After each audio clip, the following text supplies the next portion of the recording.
Hello दोस्तों, welcome back to our channel stock market का अड्डा में मैं आपका दिल से स्वागत करता हूं।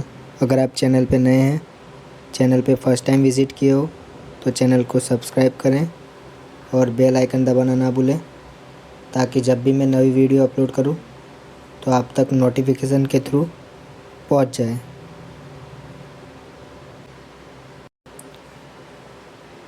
तो दोस्तों, आज हम बात करेंगे बहुत ही शानदार खबर के बारे में, बहुत ही इम्पोर्टेंट है। उसी के साथ साथ बहुत से जो बिगिनर्स हैं वो मिस्टेक कुछ जगह पे कर देते हैं, तो वो कौन से मिस्टेक नहीं करने चाहिए वो भी मैं आपको इसी वीडियो में बताने वाला हूँ। बेसिकली ये खबर किस चीज़ से रिलेटेड है दोस्तों, तो ये खबर MSCI के रीबैलेंसिंग के रिलेटेड न्यूज़ है।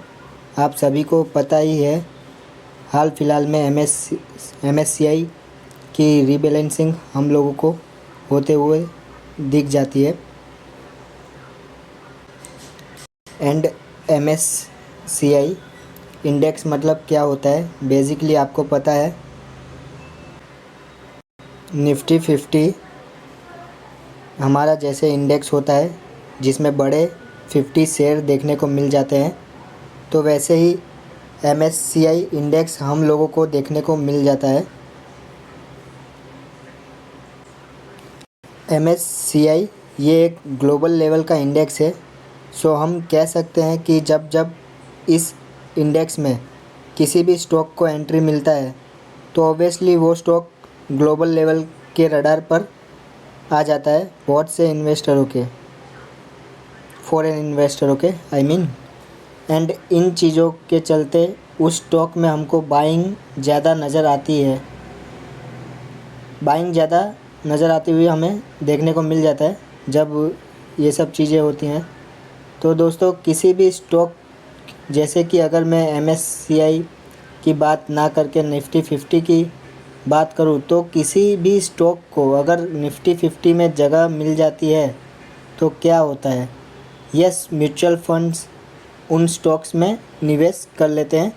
तो वैसे ही अगर हम बात करें MSCI की ग्लोबल इंडेक्स के बारे में, तो हमें यही है कि मतलब जिन जिन स्टॉक्स की यहाँ पर एंट्री होगी MSCI में जिन जिन स्टॉक की एंट्री होगी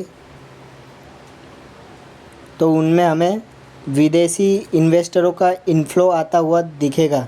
सो डेफिनेटली ये एक पॉजिटिव बात मानी जा सकती है। सो वीडियो की शुरुआत में ही मैंने ऐसा क्यों बोल दिया कि कुछ ऐसी मिस्टेक है जिसको आपको अवॉइड करना चाहिए। इसमें मिस्टेक ये होती है कि जो भी स्टॉक के नाम यहाँ पे मतलब के अनुमान के हिसाब से बताया जाता है, तो बाद में हमको 14 तारीख मतलब 14 नवंबर को 14 नवंबर को पता चल ही जाता है कि कौन से स्टॉक को यहाँ पर एंट्री मिलने वाली है। तो बहुत से लोग उन स्टॉक को ब्लाइंडली खरीदने लगते हैं, तो ऐसा भी नहीं करना चाहिए। सबसे इम्पोर्टेंट होता है कंपनी का बिज़नेस। अगर आपको लगता है उन कंपनी का बिज़नेस आने वाले सालों में इम्प्रूव होने वाला है, अच्छा करने वाला है, तो आप उसमें इन्वेस्ट करने का सोचें। ऐसे ही ब्लाइंडली इन्वेस्ट ना करें, यही मिस्टेक को अवॉइड करना है दोस्तों।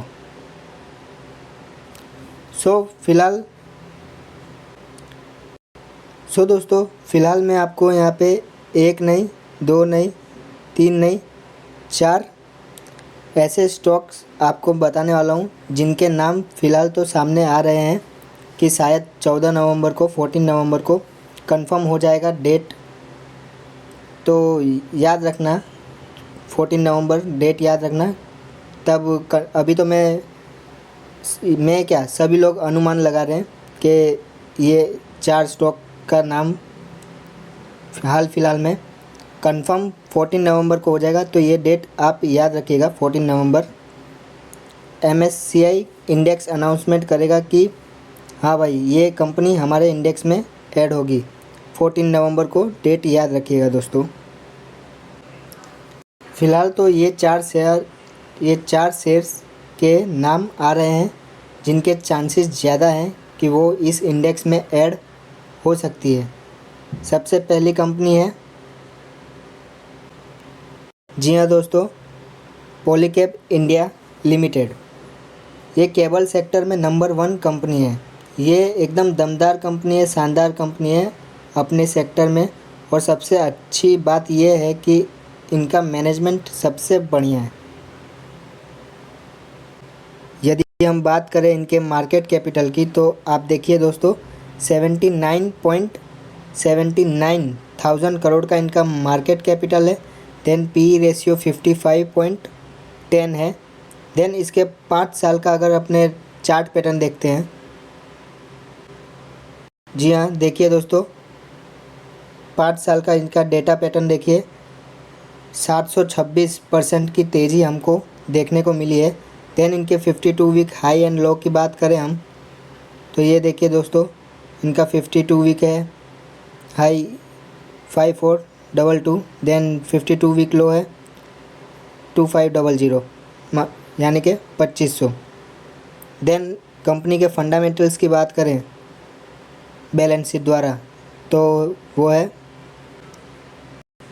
तो टोटल रिज़र्व देखिए कंपनी का दोस्तों, टोटल रिज़र्व है 6,427 करोड़ का इनका टोटल रिज़र्व है।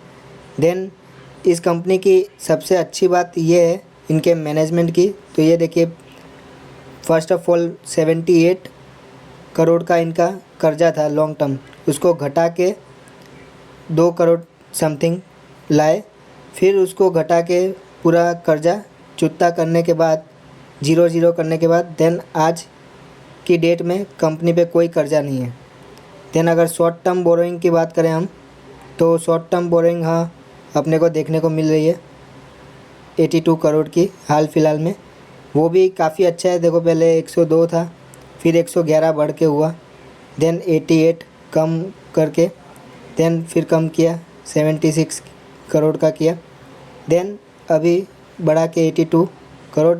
तो वो तो इन सब चीज़ में नॉर्मल है। शॉर्ट टर्म बोरोइंग तो बिज़नेस सेक्टर में लेना ही पड़ता है और हर कोई लेता भी है। तो कंपनी का मैनेजमेंट ये है कि कर्जा चुकता करते जा रही है, कम करते जा रही है, तो ये सबसे पॉजिटिव साइन है इस कंपनी के बारे में। देन कंपनी के कैश एंड कैश इक्विवेलेंट की बात करें अपने, तो ये देखिए दोस्तों, 645 करोड़ का इनका कैश एंड कैश इक्विवेलेंट है। देन कंपनी के शेयर होल्डिंग्स की बात करें अपने, तो ये देखिए दोस्तों, प्रमोटर्स के पास काफ़ी ज़्यादा संख्या में, काफ़ी ज़्यादा परसेंटेज में शेयर होल्डिंग है, 66% की शेयर होल्डिंग है प्रमोटर्स के पास। देन FIS के पास देखिए 9.7% की हिस्सेदारी है शेयर होल्डिंग से। देन DIS के पास भी सेम 9.8%। देन पब्लिक के पास 14.6% की हिस्सेदारी है शेयर होल्डिंग से, जो कि एक बहुत ही अच्छी बात है इस कंपनी के लिए। और कंपनी का बिज़नेस भी काफ़ी स्ट्रॉन्ग है, केबल सेक्टर में नंबर 1 कंपनी है, तो आप चाहो तो इसको स्टडी कर सकते हो। देन सेकंड नंबर की कंपनी है, जी हाँ दोस्तों, टाटा मोटर्स लिमिटेड। ये भी इंडेक्स में ऐड हो सकता है। अगर टाटा मोटर्स की हम बात करें, आपको अगर इलेक्ट्रिक व्हीकल्स में आपको इंटरेस्ट है, तो आप चाहो तो इसको स्टडी कर सकते हो। इसके operation India, UK, China, Korea, south Africa, Brazil, Australia में भी है। देन कंपनी के मार्केट कैपिटल की अगर हम बात करें, तो 2.44 लाख करोड़ का इनका मार्केट कैपिटल है। देन 18.95 इनका पी रेशियो है। देन कंपनी का 5 साल का चार्ट पैटर्न अगर अपने देखें, तो वो है, तो ये देखिए दोस्तों, 281.85% की तेज़ी अपने को इन 5 सालों में नज़र आती हुई दिख रही है। देन इसके 52 वीक हाई एंड लो की बात करें, तो ये देखिए 669 इनका 52 वीक हाई है, then 52 week low 375। Then company के फंडामेंटल्स की अगर हम बात करें तो ये देखिए दोस्तों, कंपनी का टोटल रिज़र्व देखिए 21,701 करोड़ का इनका टोटल रिज़र्व है। देन कर्जे की बात करें तो पहले 13 करोड़ था, फिर 14 करोड़ हुआ, देन 16 करोड़, देन 14 करोड़। अब हाल फिलहाल में उन सभी को कम करने के बाद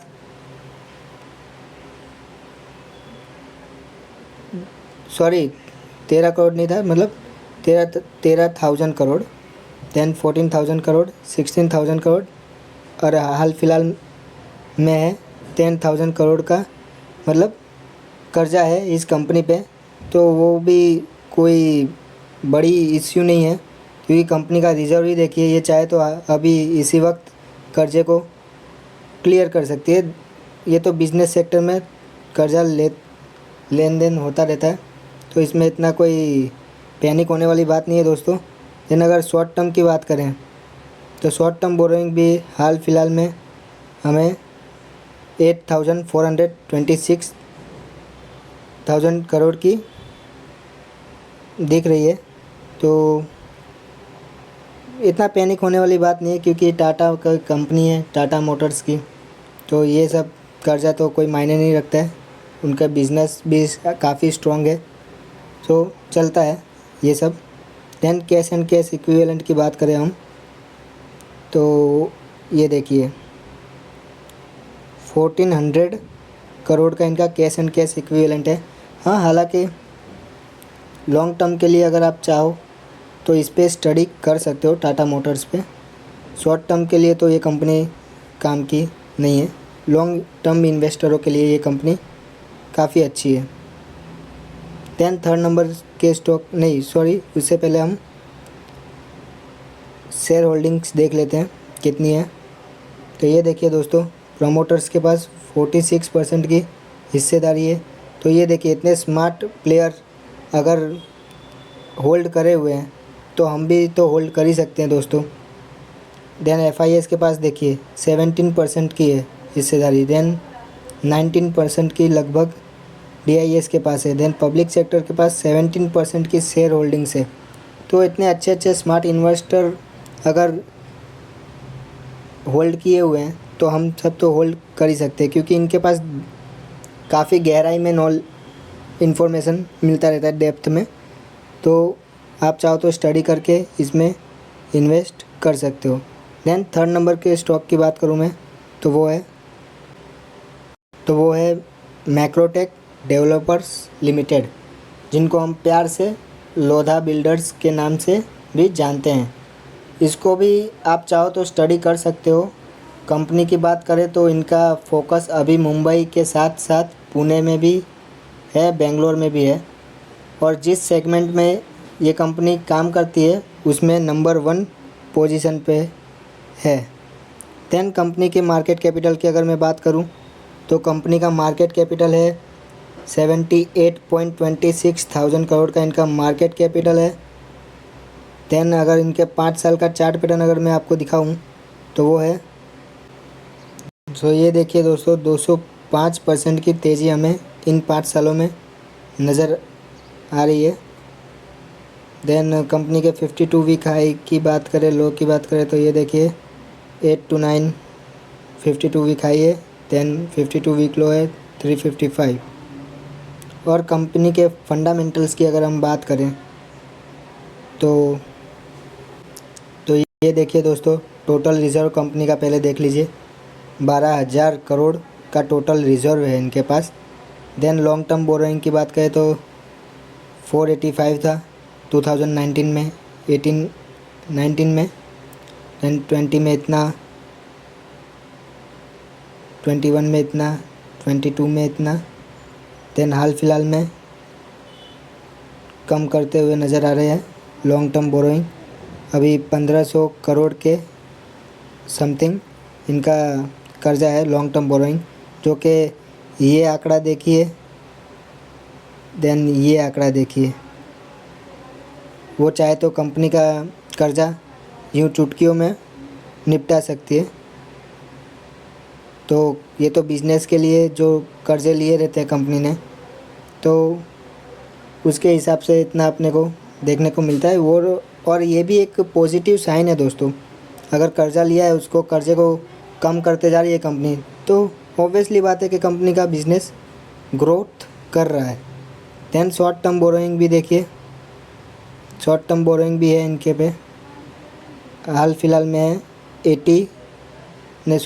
8,654 करोड़ का शॉर्ट टर्म बोरोइंग है, जो कि देखिए एक समय हुआ करता था 16,000 करोड़, तो उससे कम करके अभी हाल फिलहाल में है 8,654 करोड़ का।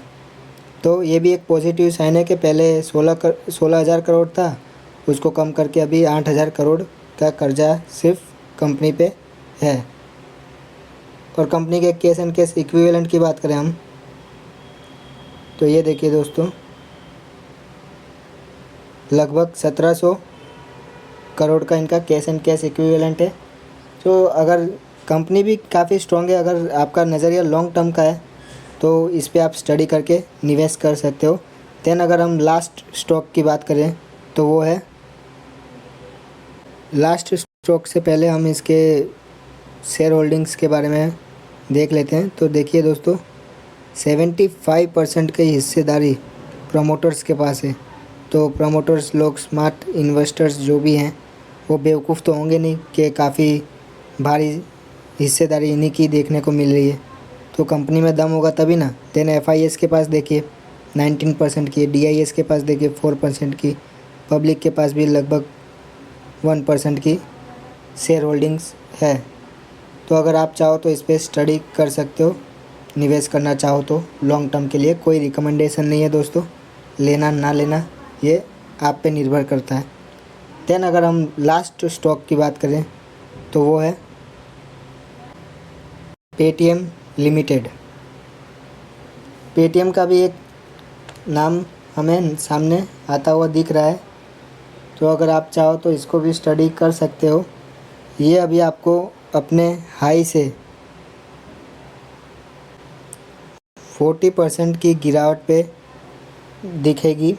इसकी एक कमज़ोर कड़ी ये है कि FIS DIS माल बेचते हुए नज़र आते रहते हैं। क्या पता फ्यूचर में अपना स्टेक बढ़ा सकते हैं, तो कुछ कहा नहीं जा सकता दोस्तों। क्या पता फ्यूचर में FIS DIS क्या पता अपना स्टेक बढ़ा दें, होल्डिंग बढ़ा दें शेयर। हाल फिलहाल की तो यही बात है। देन कंपनी के मार्केट कैपिटल की अगर हम बात करें तो वो है 59,20,000 करोड़ का मार्केट कैपिटल है। देन कंपनी का 52 वीक हाई एंड लो की बात करें तो वो है, देखिए 983 हाई है, देन 438 लो है। तो ये लिस्टिंग ही डाउन से हुआ था, 1600 के समथिंग इसका एक शेयर का प्राइस था। देन 800 के 900 पे ये लिस्टिंग हुआ था, ओपन हुआ था। तो अगर आप चाहो तो इसमें स्टडी करके निवेश करना चाहो तो कर सकते हो। देन इसके शेयर होल्डर्स की अगर हम बात करें तो वो है, देखिए दोस्तों, प्रमोटर्स के पास तो है ही नहीं, प्रमोटर ने तो अपना हाथ साफ कर लिया यहाँ से। देन FIS के पास काफ़ी भारी संख्या में है, 60% की शेयर होल्डिंग्स है FIS के पास, DIS के पास 4.1। देन पब्लिक के पास जो IPO लगे होंगे वही होल्डिंग्स है 35% की। तो ये कंपनी अभी नहीं तो कभी ना कभी तो अच्छा करेगी, फ्यूचर के लिए बेस्ट है। अगर आप चाहो तो इसमें स्टडी कर सकते हो दोस्तों। देन दोस्तों, अगर आपको वीडियो पसंद आई हो, अगर वीडियो आपको हेल्पफुल लगी हो तो लाइक, शेयर एंड सब्सक्राइब करना ना भूलें। और हाँ, कमेंट करके ज़रूर बताएं कि आपको वीडियो कैसी लगी। तो मिलते हैं नेक्स्ट टॉपिक में नेक्स्ट वीडियो के साथ। जय हिंद, वंदे मातरम।